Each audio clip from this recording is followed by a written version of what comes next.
Music, and here we go. Okay, everybody wave hello. Wave hello.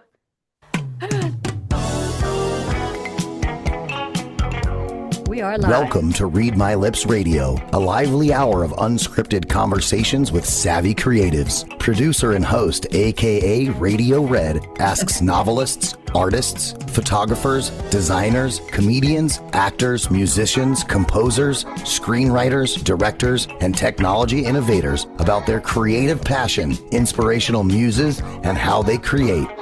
Ooh, how those lips can talk. Now, here's akaRadioRed. Thank you so much to the voice who always gets me on the air. I'm akaRadioRed, and where else would I be? We are live streaming, we are recording, and this used to be Read My Lips. Now it's the Creativity Show, Read My Lips with akaRadioRed, my favorite place to be on Monday afternoon.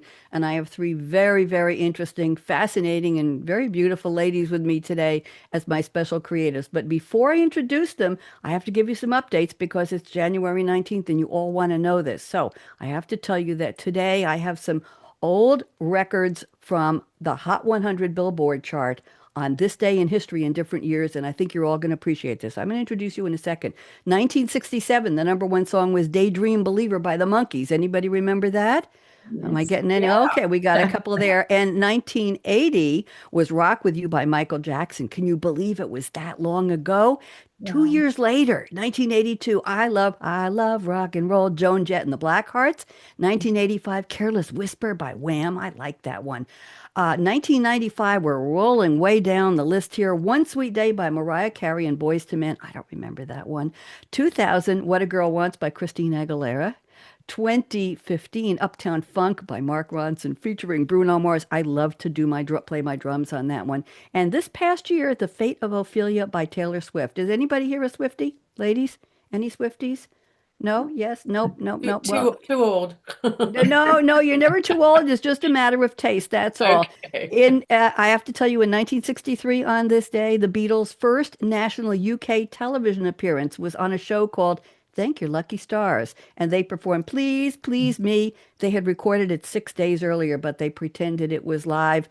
On this day in 1974, you could have seen Bruce Springsteen for $4 at a concert, Teresa. Can you believe that? He was at the University of Ohio, and he was the opening act for somebody else. And I have to tell you that in 2000, tourism officials in Liverpool, England, were prevented from putting up a sign that said Liverpool, the birthplace of the Beatles. Why? Laurie, I know this is important to you. The Highways Agency thought the signs would distract motorists. So, Robin, that was very, very important. Today is the birthday of Edgar Allan Poe. He only lived 40 years, but look what he did. Janis Joplin was born today. Again, Dolly Parton is 80 today. Katie Segal is 72. And we all know it's Martin Luther King Jr. Day. I hope you're all making it a meaningful one. It's also National Imagination Day, National Popcorn Day, National Lucy Day. Anybody know anybody named Lucy? Anybody have a middle name Lucy? No. Teresa, I think Teresa knows. Do you know somebody named, I've had I a know friend. someone named Lucy. There you go. Well, you have to call her and tell her it's Lucy Day. So, and Annie Day. It's also Annie Day. There we go. So Oh, now I'm ready to introduce all of you. And it is the 19th, and it's the 19th day of the year, and it's really easy to count when you're at the beginning of the year, so I don't have to cheat. And I'll do a quick shout out to LLL, lovely, lanky Laura Legg. She hasn't been feeling well recently, but she's our most loyal listener. Oh, my goodness. Do we have any Capricorns in here? This is the last day of Capricorn. Anybody? Nope. No. Okay, all right. I'm a Libra. All right, we'll leave that one alone. So let's go to my opening, and I have a special gift for each of you, and I hope you enjoy it. So, welcome to the Creativity Show, where stories ignite, akaRadioRed on her Scarlett Mic live streaming bright. The sculpting, I think you know who you are, ladies. I got that from a couple of bios here. The sculpting of creativity shapes our journey today as challenges meet compassion, melding in a special way. Robin R. Pulley, wave hello.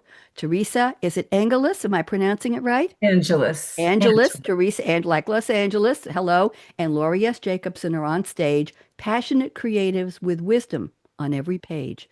Join us round the table here where insight will resound. I can hear it right now as inspiring stories take form and creative insights abound. So, Robin, you're up first, and I have a gift for you.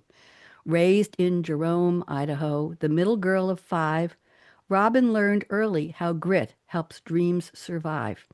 At 5, polio challenged her steps along the way with a super motivator dad who cheered her on every day. From tending yards, Robin grew a love for flowers and design. Eagles soaring over farmland made her spirit climb. English, history, art, her favorite school day friends. Pep club, lit club, passions shaping her creative bends. From secretary to sculptor, she welded dreams in steel, built theater, led travel, taught wellness, making wisdom real. Robin's books fulfill a child's dream, once distant, now unfurled, an African safari of life lessons, courage, and a beautifully earned world. Robin, I hope you enjoyed that. That's beautiful. I'd love a copy. Well, I'll get you the clip. The audio, I don't send copies because it's all how I deliver it, hon. You know that. So I'd be happy to give you a clip. There you go. Teresa Angeles is next. Raised in Oakland, California, faith and family near. Teresa is the youngest of 3 with 43 cousins held dear. From kickball in the street to dance and clay in her hands, her creativity bloomed in joyful, playful strands. Teresa sang and danced at Oktoberfest, learned polkas and waltzed with pride. Storytelling and English grew strong at her side. Though nursing once called her, Teresa, Teresa, teaching won her heart. Sharing knowledge and nurturing became her truest art. Motherhood led her to Montessori's guiding light. Beauty, simplicity, respect, making learning feel right. Now tutoring families, Teresa's book spreads wisdom anew, helping homes grow splendid, peaceful, resilient, and true. Teresa, I hope you enjoyed that. Thank you so much. You're Beautiful. welcome. You're welcome. And Laurie is next. Born and raised in Pittsburgh, curious, bold, and strong, Laurie knew early that she wouldn't stay long. A tennis scholarship took her to Boston's Bright View with, excuse me, I'm so excited here, with psychology studies and horizons that grew. Laurie tasted the world abroad, then earned her BA with pride. But city life felt narrow, so she followed her countryside guide. Wait 1 minute. Don't say that word. Mm, mm, mm. Okay, it's dry in here. Laurie, I'm going to start the second paragraph again. I'm sorry. That's okay. Laurie tasted the world abroad, then earned her BA with pride. But city life felt narrow, so she followed her countryside guide to Pennsylvania's Allegheny Mountains, peaceful and wide. But jobs were scarce, so Laurie created her own stride. She launched Nature's Kitchen, where wellness came alive with cooking, yoga, meditation, teaching health to thrive. Now in Virginia, Laurie writes, gardens, cooks, bakes each day. Proof that creativity feeds the life you choose your own way. I hope you enjoyed that. Hold on. Oh my God, that's amazing. I am so glad. I'm sorry it's dry. And you know what? My daughter sent me a bouquet of flowers, and every morning I have to add a cup, 8 ounces of water to the vase in the kitchen because the house must be that dry. So gather around where the cool vibes and the cool kids sway as we dive deep into creativity today, aka Radio Red's energy lights the way. I think I have to put more lights on. It's getting dark. We hope to inspire you to live large, love life, and play. Ladies, I hope you enjoyed your introduction. Wonderful, wonderful. Beautiful. I'm glad. I'm very glad. So let's go around the table. I need a little more from each of you. Come on, in 12 lines, I couldn't possibly have described everything you do. So let's take a couple of minutes each. Robin, I'm putting you on speaker view. And I'd like you to tell us a little bit more. I'm going to mute myself so I can cough in peace here. I apologize for that, ladies. It's just dry. So Robin, putting you on speaker view, officially welcome to the Creativity Show. Robin Pulley, you're up. Go ahead. Thank you. Well, there were about 45,000 children who came down with polio, and the majority of them were 5 years old. And what they discovered from the research about polio, which was in the last century, was that after you turn 5, you lose your natural immunity. So, but I was very fortunate when I got polio because I was paralyzed from the neck down, but my autonomic system still worked. I could breathe and my heart worked. So we didn't have to try and get to Boise, Idaho, which was 150 miles away for an iron lung. So anyway, as you mentioned, I had a wonderful mom and dad, especially my dad, who were my cheerleaders. And my very best friend when I was recovering all that time was my dog, Pat. And Pat was a big English pointer. And my mom, because I was stiff like a board, and my mom would rotate me every 45 minutes. But when I was rotated out, Pat would put his head on the bed, and we were nose to nose for 45 minutes talking about all the really important stuff in the world. And I would retell the stories that my mom read about the animals and tell Pat about the music, the lyrics that I made up for the songs. And Pat was just my dearest friend. And I told him about going to Africa, and that was my dream. So later, when I was finally learning to walk, in my mind, I imagined that Africa was at the end of those parallel bars, and every single step I took got me closer to Africa. I didn't know then that it was, as the crow flies, 9,000 miles away. But anyway, it was my dream, and that's what I wanted to do. So that was what sparked getting better and my goal to go to Africa. I have to do a special sound effect for Pat. I didn't know about Pat, so hold on. Here we go. Here we go. That's for Pat. That's for your. I do have sound effects. I have to use them very carefully, though. Okay. Thank you. Thank you for the applause, kids. That's absolutely fascinating. And do you happen to have a copy of your book? Can you show us the cover? Do you have it with you? This is the cover. It's called African Animal Adventures. Hold it And up a little higher, a little bit. There you go. Beautiful. Yep. Teresa's shows going to get hers. Go ahead. this shows the leopard. And this story is about the leopard with Kill. And she'd been hiding in the bush and with her Kill. And she wanted to make sure we weren't coming any closer. But when she came out of the bush, we discovered that she had some really bad wounds when she was trying to catch this impala.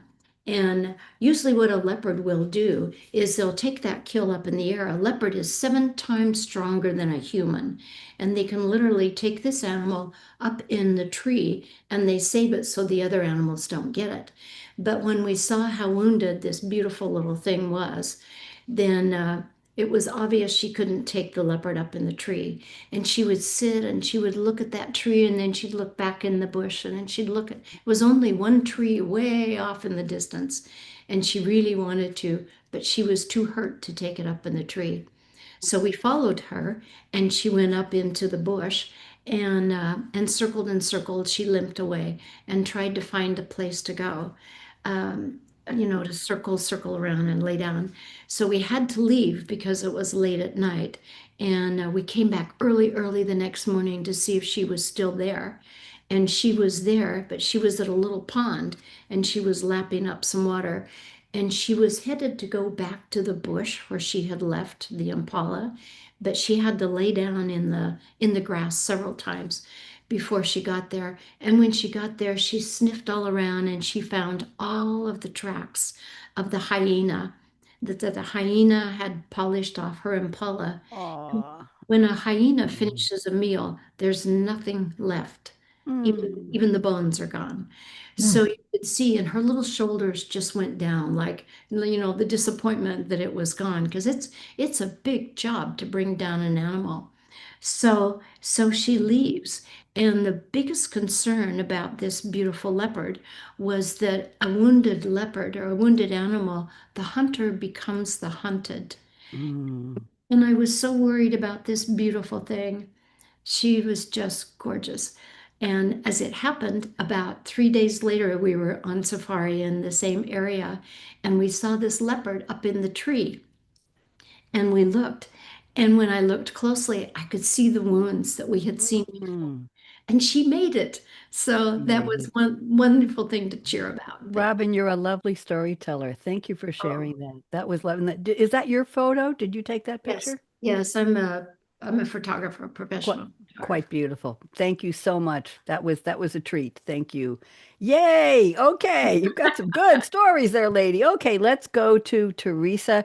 Teresa, we'd like to know a little more. Again, my 12-line intro with rhymes just barely touched the surface of who you are and what you do. So why don't you take a couple minutes and tell us a little more about Teresa? Go ahead.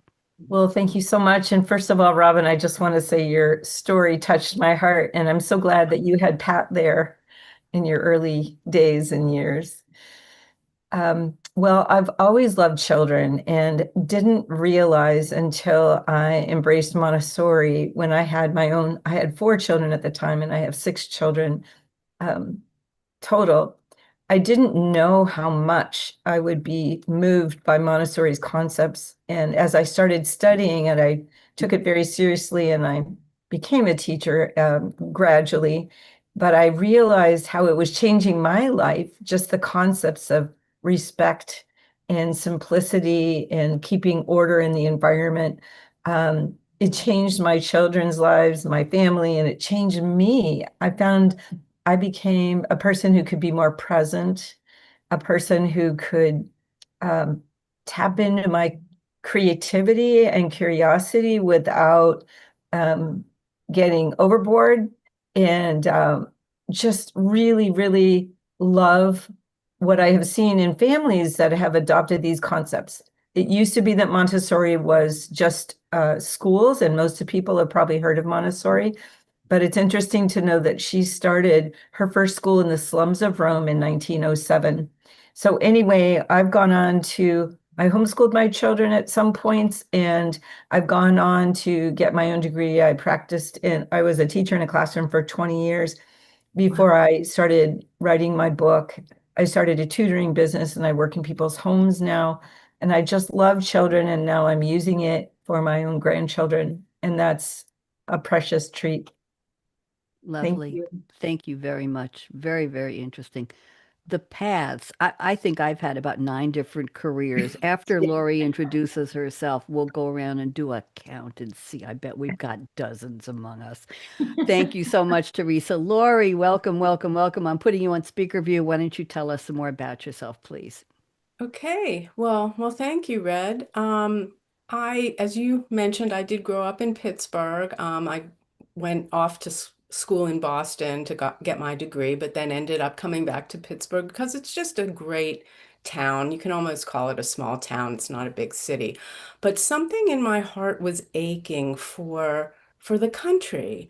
And I just, I tried to fit into fast-paced city life, and out of college, I tried some quote entry level jobs and it just didn't fit. I just wasn't comfortable there. And I always said, I'm going to move out to the country. And one day I just picked up and did it. I found this old farmhouse to rent about 75 miles away up in the Allegheny Mountains. And it really is God's country up there. It's just gorgeous. The peace, the quiet, the big sky. I was just overjoyed to be there. The one problem though was that there wasn't a lot of job opportunities up there. So I always had an interest in health and wellness, and I just said, well, I'm just going to start my own business. And it started with teaching cooking classes out of my big country kitchen. And then it progressed to teaching nutrition classes at various venues and community colleges. I taught some yoga for a time. I was a personal chef for a time. I also chopped my own wood. I had to keep warm with a wood stove. So, it was really a trade-off out there. You're isolated, but you have the beauty of the mountains and nature. I would take walks as much as I could out in nature. And basically I would just think out of the box, like what can I do to support my business? And I came up with a whole bunch of things. I wrote articles for newspapers. I even had a little cooking show on TV, the local station. So I Wow. was really trying to be very creative in how I earned my income. But unfortunately, I had a very bad marriage at the time and got very depressed. I went through some abuse, and the funny thing was, is I tried so many things to feel better, nothing worked, and I ended up going to a Buddhist monastery for a retreat. I just didn't know what else to do, and I always liked the Buddhist teachings, and I went on this retreat and it ended up changing my life. And that's what I wrote my book about because it was such a transformational experience. Do you have a cover of your book you could show I us? do. It's Is up that here. over here? There you go. I It see it. is. Hold that up. Here it Unexpected is. Awakening. Oh, what a beautiful cover. My husband designed the cover for me, so Okay, that's a good thing. yeah, yeah, that helped a lot. But it's the eyes are sort of like showing my awakening. And this woman here, her name is Kuan Yin, and she is what you call a bodhisattva, and she figures prominently in my story. So just some really incredible, magical, amazing things happened when I Thank was you. on that retreat. Interesting. When the bottom line comes to the bottom line, we got to figure out what we think might work to help ourselves. Isn't that the truth? Yeah. It's all Yeah. about and we don't always have the right answer, do we? And it's not always the first thing we try. It could be therapy, it could be exercise, it could be, I don't know, more dating different people, it could be changing your diet, it could be a whole bunch of things. Teresa, do you have a copy of your book there? Did you want to hold I it up? do. I would love to. Yes, hold it. There we go. The Montessori Home and Beyond. Beautiful cover. Oh my. Thank Nurture the you. heart of your child and family. Lovely. Oh, you all have such beautiful book covers. My book isn't out yet. I'm still doing final editing, and when it is, I will show it. And it's a novella. It's going to be about 150 pages. Scathing and sarcastic and Ooh. sassy and funny, and I'll probably just give it away to people. I don't think I want to go through all of the financial stuff. But anyway, that's neither here nor there. Ladies, thank you all for those additional introductions. I really appreciate that. Let's go around and count. Now, Laurie, I'm going to start with you, even though you were the third here to Yeah. go, because you said you were cooking out of Oh, your country kitchen, you're doing this and you were doing that. If yeah. you counted up all of those careers, okay, Yeah. how many do you think you've had? 15, Oh, 20? I'd say probably closer to a dozen. Let's be Okay, a conservative. dozen. And that's Okay. still a lot. Well, not necessarily. Robin, how many things would you say you've done? Probably about like that as well. Okay. And Robin, you were a sculptor too in steel, Yes. correct? Metal sculpture and welding, and I did Yeah. commission for corporations, big, big things. Okay, that counts a big one. And Teresa, Angelus, how many careers would you say you've had? It's I not a would contest, not a contest. Okay, I would say probably 15. I picked daffodils and lilies on a flower farm for a while, and I taught in schools, and I did a lot of different things. I'd say 15. Okay, and I'm going to add, when I was in between jobs, I was teaching eBay buying and selling for adult education on Long Island because I was selling and buying on eBay. And I met a woman, she called herself the Queen of eBay Selling on my radio show when I was doing this show. And it was Wow. called, what was it called? Up Close and Personal, I think. And it was on AM 1240 WGBB, the oldest AM station on Long Island. And I met this woman at one of the publicity summits, and her name was Lynn Drally, Dralle, and she wrote a whole bunch of books. And I was interviewing her. It was a one-on-one author and me. I was in the station on a microphone, and she called in. We all did it by phone those days. And I'm taking notes while I'm talking to her. And I went home and I called my mom and I said, "What you got? I need to sell some stuff." And I started, and then I walked into the adult ed. I knew the woman who was running it, and I said, "Hey, Rana." She knew me from around Great Neck. I was in different organizations. She was too. And I said, "I think I want to teach eBay." She said, "Good. We just fired the teacher. He starts next week. The class has 6 people in a 6 PC lab. Would you like to take it over?" I've never heard of firing an adult ed teacher ever in my life. I didn't ask. And I said, yes. I went home and wrote a curriculum and I started teaching. The class was wildly successful and we had a waiting list for it. So that counts. So teaching eBay counts and I was an assistant editor and for a newspaper, and I started 55 radio shows I have, I don't know, and all kinds of stuff. So conservatively, I'm going to say 15 careers each. Wow. Laurie, I bumped you up, and Robin, I bumped you Thank you. up because you've done so. So I'd say among us, that's 60. Of course, nobody is that old, so we have to aspire to that number. So we'll leave. I know. Robin, we're just going to shrug. Nothing to do with age. It's just careers are just a number. I've never done this with my guests before, and I think it's fascinating to think Mm, the creativity, right, Teresa, and right, Robin, and right, or absolutely. how we've all figured out. I like to say when we popped out of our moms, there wasn't a handbook. Okay, you're gonna do this, you're gonna do this. It's gonna be your favorite subject. Your parents might have said, I said to my kids, you take French, fine, I'll help you. Take Spanish, I can't help you in school. So they both took French language classes. That's fine. But the point is that we find our way and we don't have instructions. and we Right. figure it out. And look at the fun. And there was a song years ago called 16 Tons, What Do You Get? I don't know if anybody remembers it. Tennessee Ernie for 16 I, tons, and yeah, what do you get? yeah. Another day older and deeper in debt. And Anyway, you were a company man. You weren't a company woman in those. You were a company man. You had a job for a life. That was it, right? That's not true anymore. Wow. We're just figuring it out. And I think that's part of what makes us interesting people. At least you're all fascinating to me because of all of the places you've been and the things you've done and what you've tried. And it doesn't matter whether you were that successful in all of them or not, but you tried them. That's a whole different way of thinking. Before I get too mushy gushy here, let's go to the part of the show where I've asked you I've asked you each to send me a quote from a fictional character in a movie or TV show or a song. I think we have a couple songs today. And Robin, I'm starting with you. And Robin has sent the title of a song by John Denver, the one that is his basically signature song. I'll just read a little background. The song, of course, is Rocky Mountain High. Denver wrote it after spending time in Aspen, Colorado, where he felt a deep spiritual and emotional connection to the mountains. And by the way, the song is not about drugs. I guess you know that. Robin, he emphasized high, a state of awe, clarity, and the elevation of the human spirit inspired by nature.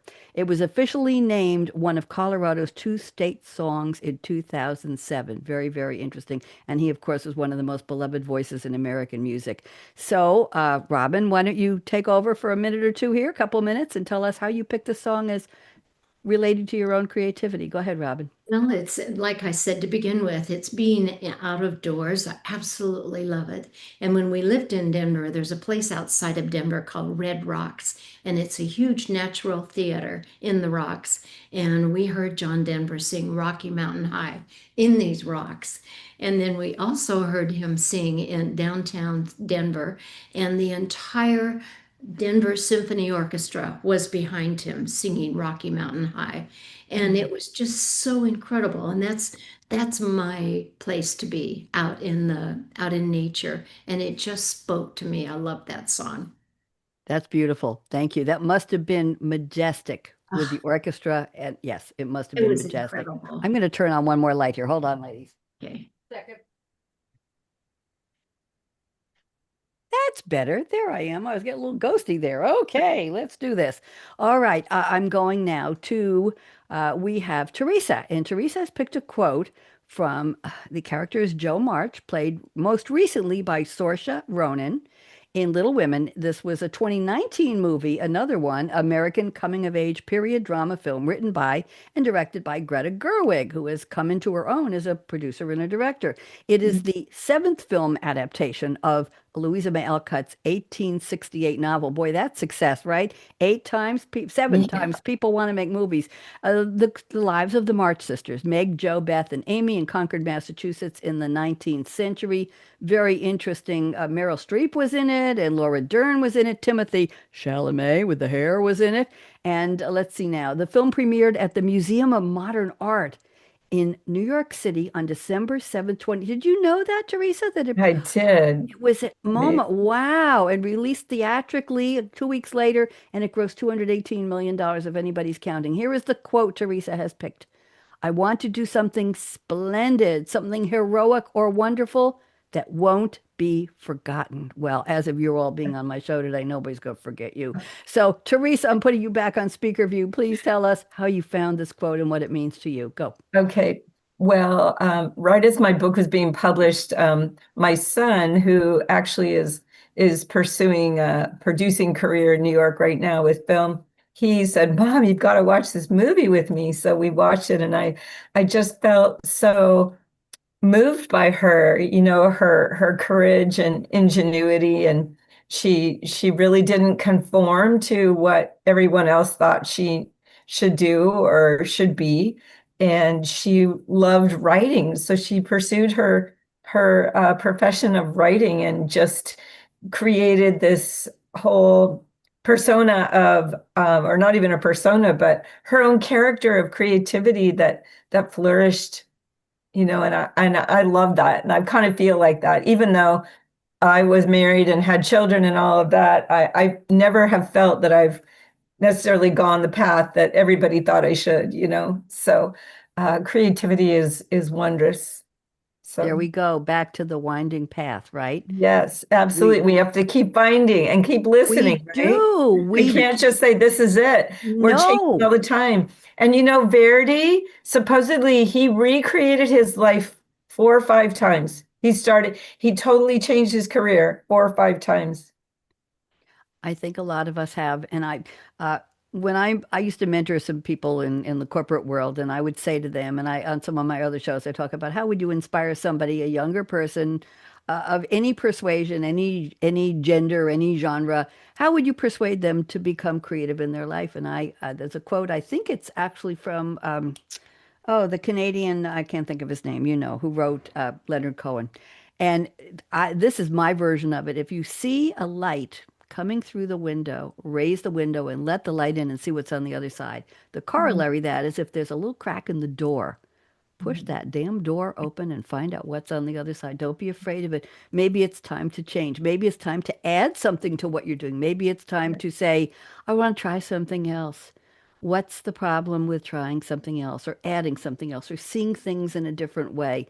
That's what I see as creativity. It's courage, it's curiosity, it's Mhm. having the confidence or the lack of confidence to say, oh my God, I want to do something new. What's going to happen to me? Well, big deal. So what? Try it. There we go. Enough of the philosophy here. Thank you very much, Teresa. That was lovely. And Laurie, let's go to you. And we have another song quote today. This is from one of my favorite singers, songwriters, performers. It's from Carole King. Carol, who spells her name with an E on the end. We have to say that from the 1971 album Tapestry.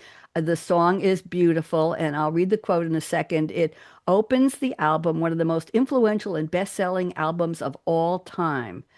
Carole King began her career as one of the most successful songwriters of the 60s, co-writing dozens of hits at a place that was called the Brill Building in New York City, where all the songwriters got together.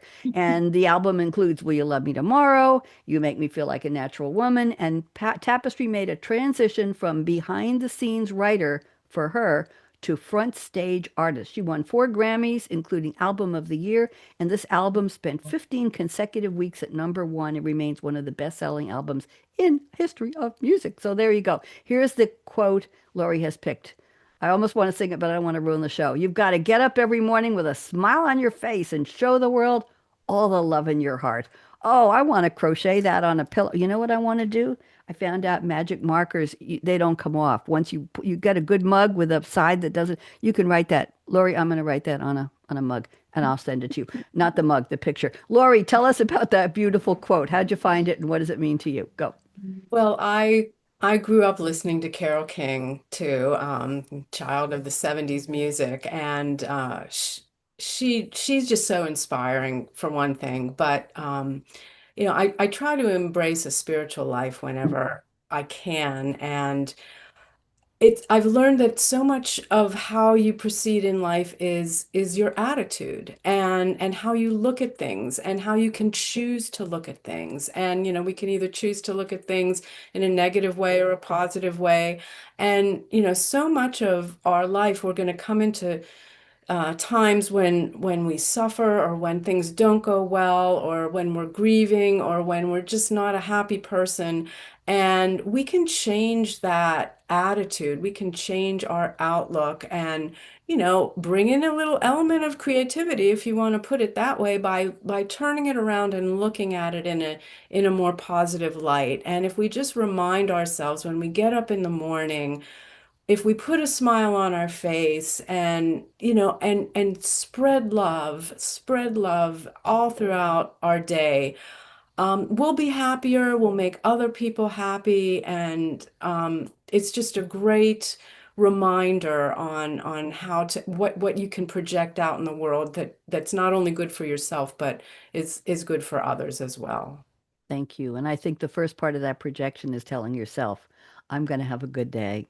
It's going to be a great day. I'm going to make something good happen that I feel good about, and then I can share it with other people. I think it has to start here. And that's I read recently there are some mantras that successful people, happy people are supposed to say, and one of them is today's going to be a great day.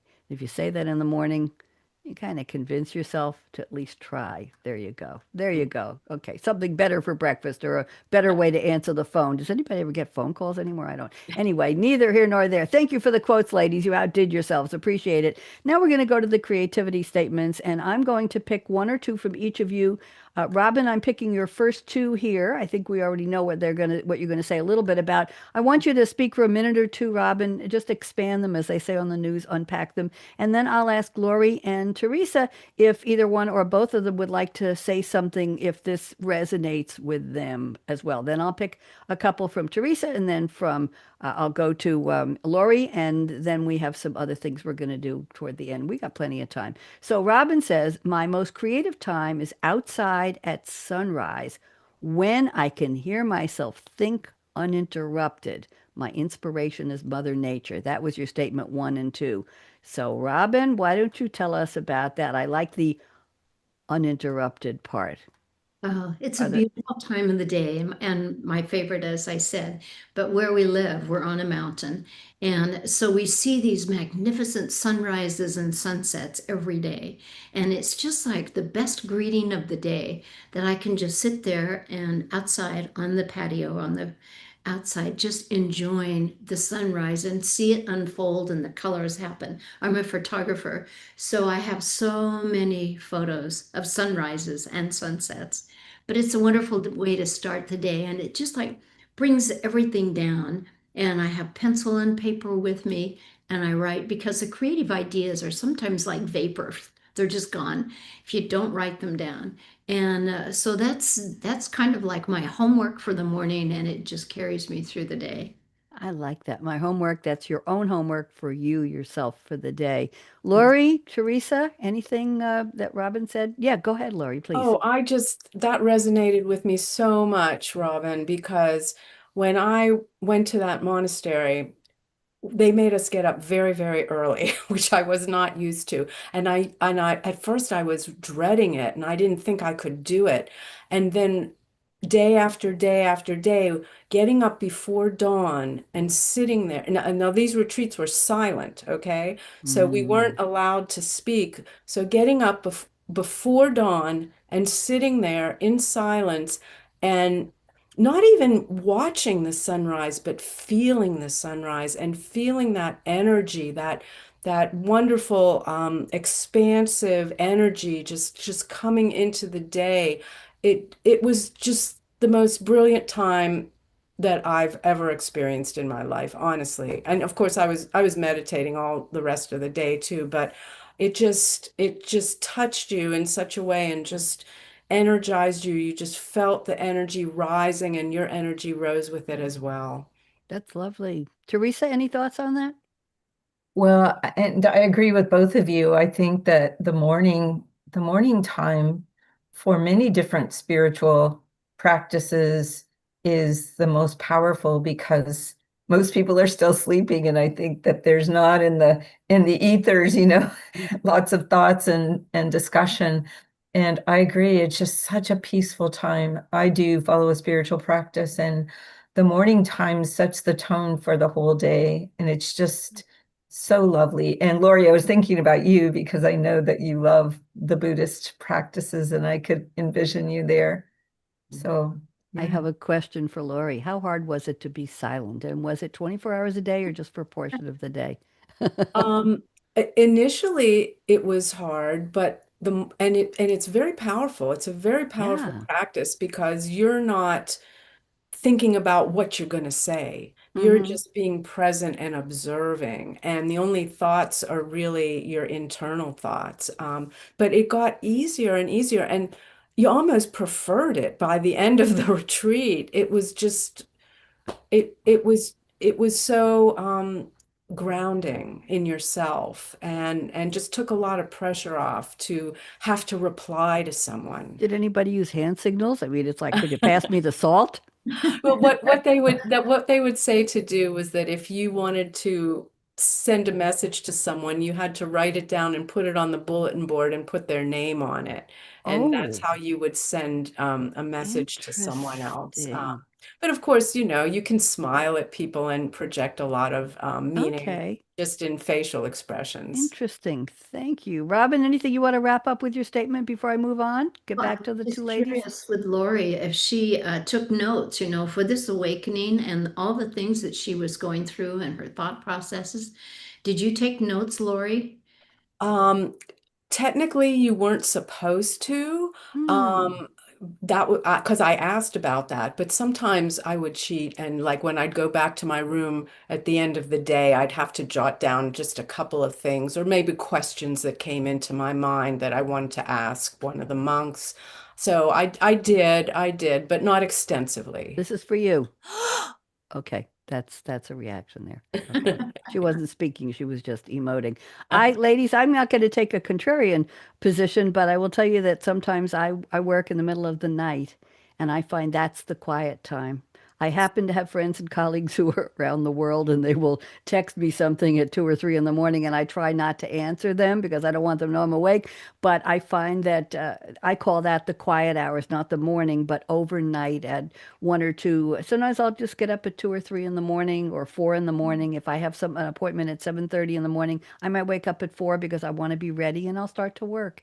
And so I find my quiet time is differently, but I have said for years that's when the world is quiet. That's my version of what you said, Robin. That's the same thing.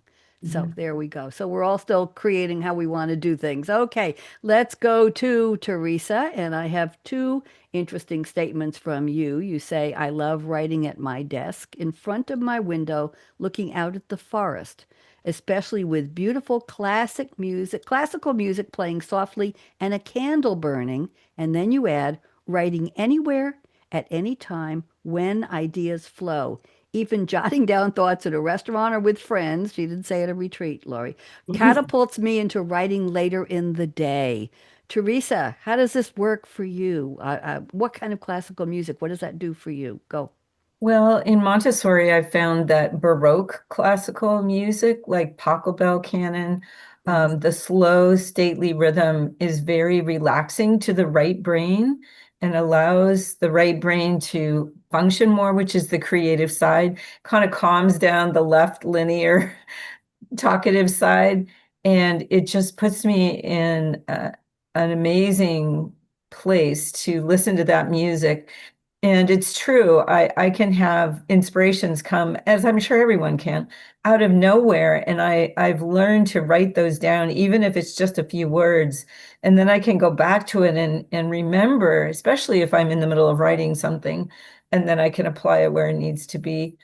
Um, but yes, I love to, because to me, my writing is very holy, kind of spiritual almost, especially because I feel like Montessori can heal families and create families that have purpose and and peace in their homes. So when I write, it's for that purpose, and the candle is kind of a very warming, beautifying element. I like that. I like it. What do you have special fragrance for the candle? Anything special that does it for you? I don't. I like essential oils, true essential oils. Lavender, rose oil is amazing. Peppermint, lemon. I guess I have a Mm, lot. nice. I love to go candle shopping from time to time, but I end up with too Yeah. many, and I want to just stand there and smell the bottle, and I don't want to burn them. So that's a whole different thing. You could get Ladies, essential oils. I probably could. Robin or Laurie, anything you want to say to Teresa about what she said about music and jotting things down? Robin, you look like, oh, Laurie, go ahead. Go ahead. Well, no, I was just going to say I can't listen to any music when I write. I mean, it Mm-hmm. has to be like quiet. Mhm. I get distracted because I love music, and then I find myself listening to the music instead of concentrating on the writing. So we all have different ways that we write, but I need quiet. That's just what does it for me. A lot of people do. That's why I was so intrigued. I do have guests on the show who say they like to have a certain kind of music on, and I'm always intrigued that they can think and write over it. Robin, how do you feel about music when you're writing and when you're doing what you're doing? Well, I'm quiet. I like it quiet when I write, but I was thrilled to hear what Teresa said because I have loved Paco Bell for years. And I would put that track on and listen to it over and over and over. And it was just like, it was just everything settled down. It was wonderful. Mhm. But I like to create in my office. I have a big, big window. I'm looking out the window at the mountainside, and it's very quiet, and that's what I like. I just like to bring the outside inside and have the peace and quiet and to write down. But when I listen to music, it's like Pachelbel. Mhm. Interesting. See, we have all these paths that crisscross. I have a something to share with you, Teresa. I have a quote I've kept in my notes for a couple of years now. David Byrne, who was the former frontman for Talking Heads, the band, the music band, the band, he says he calls it little beginnings. He said, "You're already more creative than you think. You just need to pay attention to your ideas." Here's the quote. So, and he was interviewed by somebody named Stephen Johnson in 2023. I saved this. Sometimes I have just the title of a song that comes to me and I write it down. And I go to myself, expand on that. I think there's something there. I also have in my computer a whole lot of musical ideas that have maybe a melody, a nonsense word melody, awaiting words. But I need something to start with. It's hard to start from nothing. I'll accumulate these very little beginnings, and when I come back, I've got something to build on. Our minds fizz with fragments of ideas, puzzles to ponder, clues on how to fix a problem. Most of us undervalue that chatter. Writers and artists systematically capture the little beginnings. He says, take something and spend 30 minutes on it and develop it and make it happen. So, you like that? I like that a lot. I was thinking of you when you were speaking, and I saved that. I saved these quotes and little pieces I pick up to share when it's appropriate. So thank you very much. And let's go to Laurie. I have a beautiful statement here from you. You say, I love creating gardens in the spring, making beautiful contrasts in color and flower combinations to blossom throughout the season. The gardens I create are on my own property.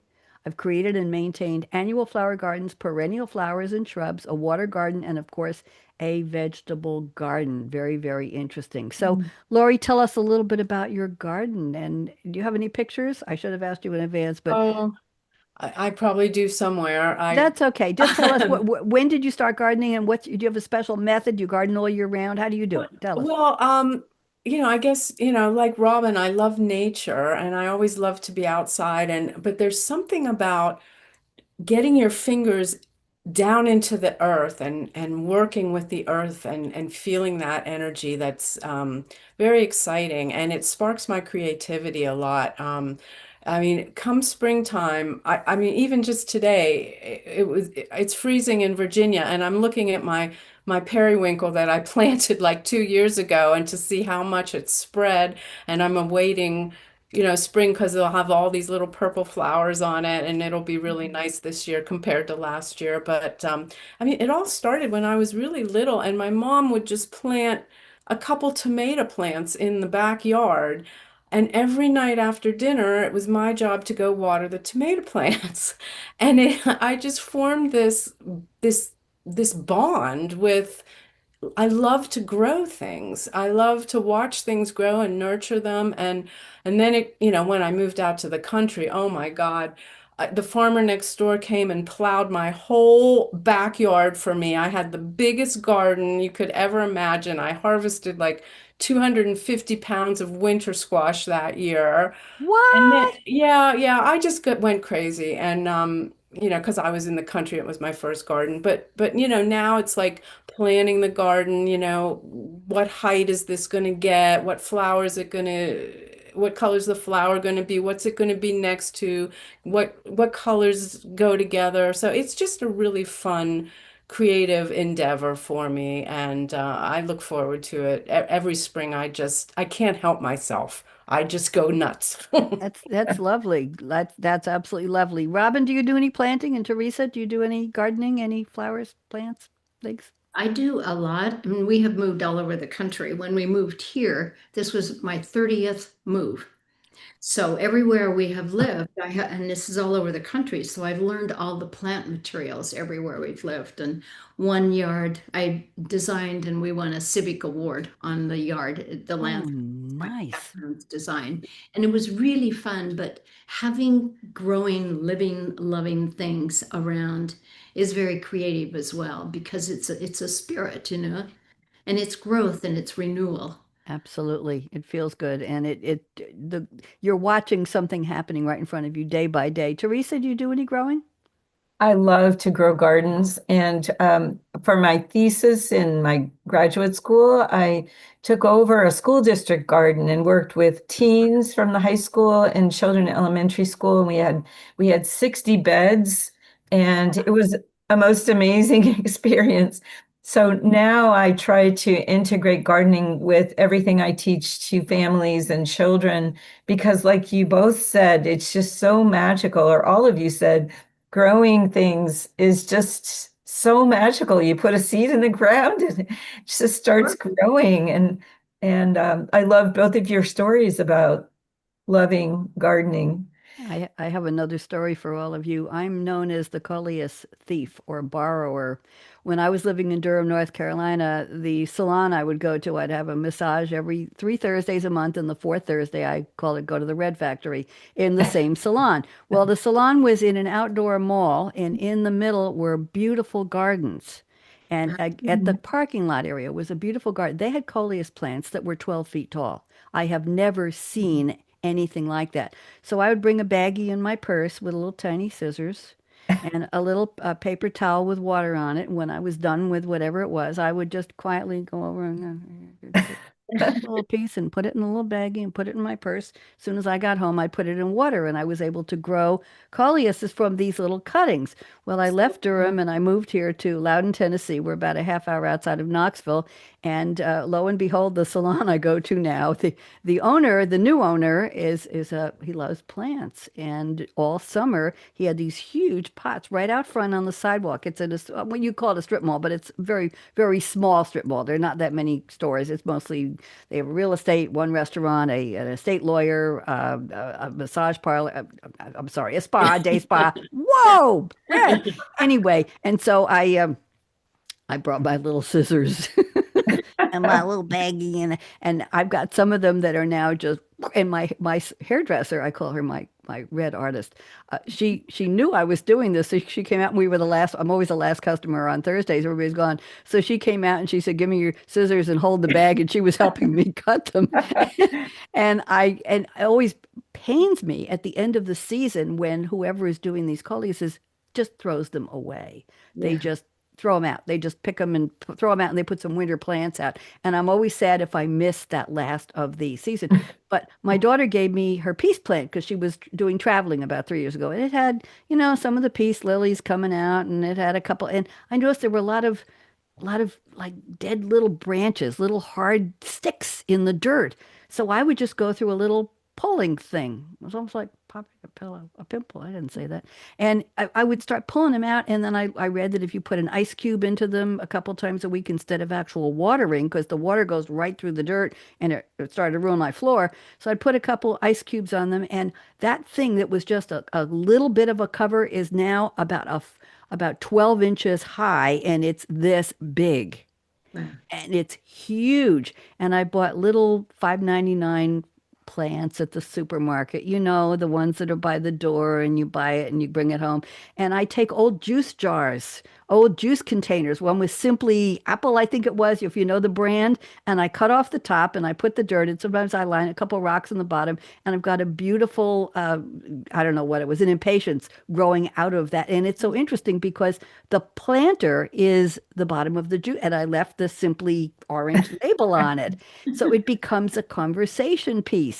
And so that's what I love to do is I love to have flowers, and I keep them in a room of the house where there's plenty of light. It's basically the kitchen and the front window. And I'll tell you, ladies, it's a challenge to find planters that will fit on a 3-inch deep windowsill.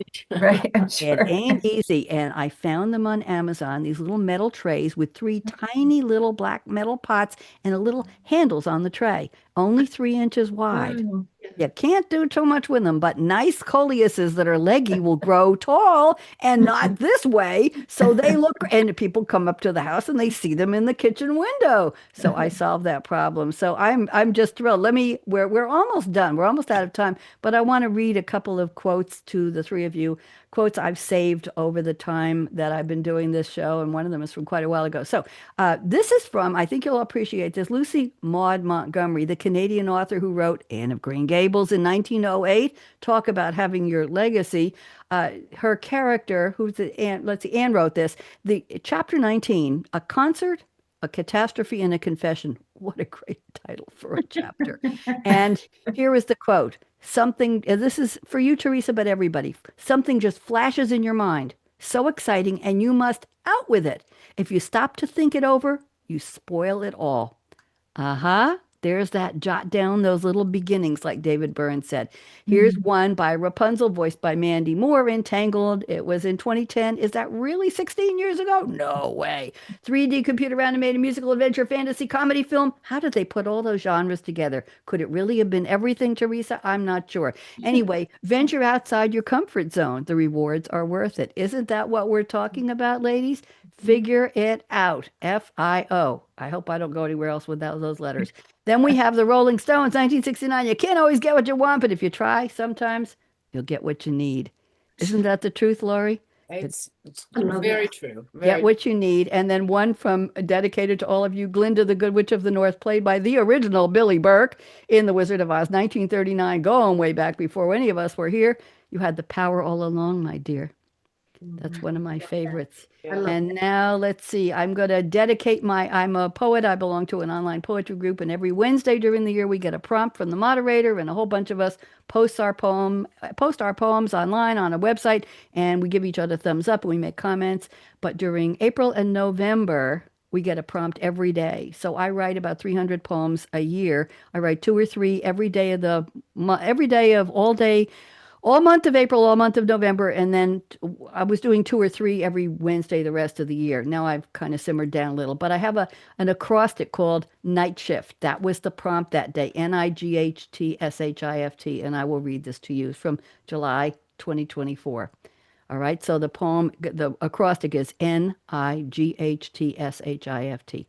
Never quite really at rest. It's the life of a creative, going, gripping, gyrating, growling, growing.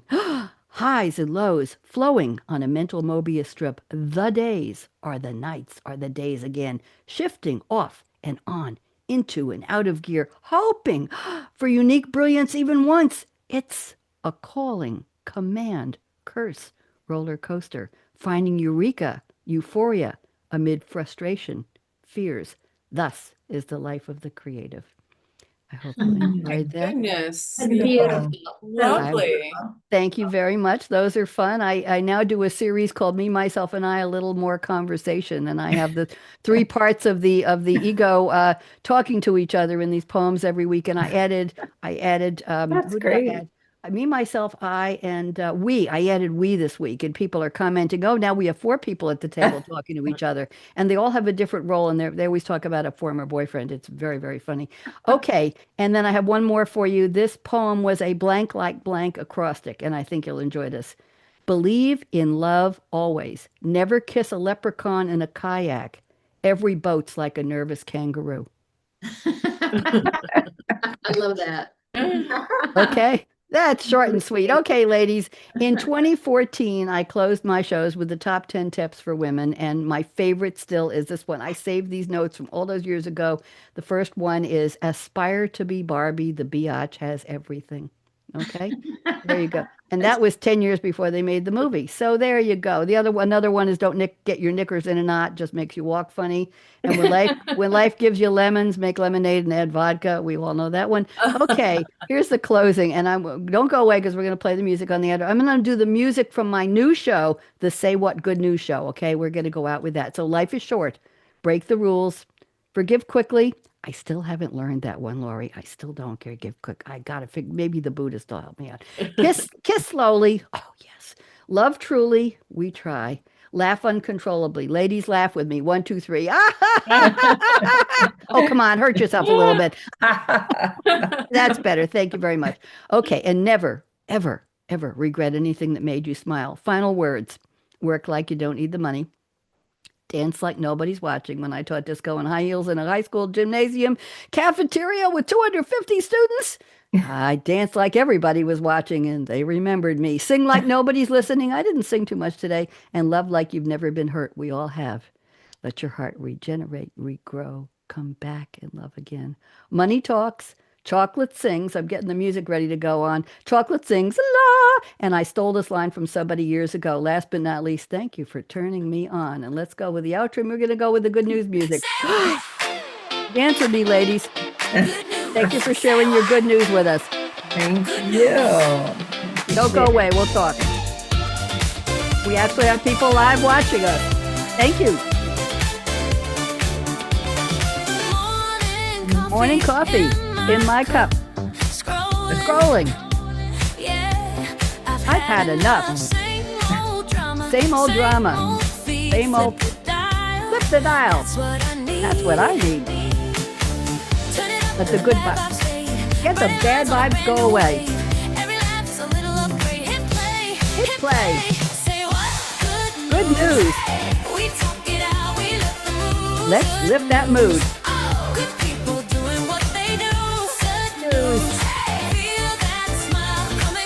Feel the smile coming through.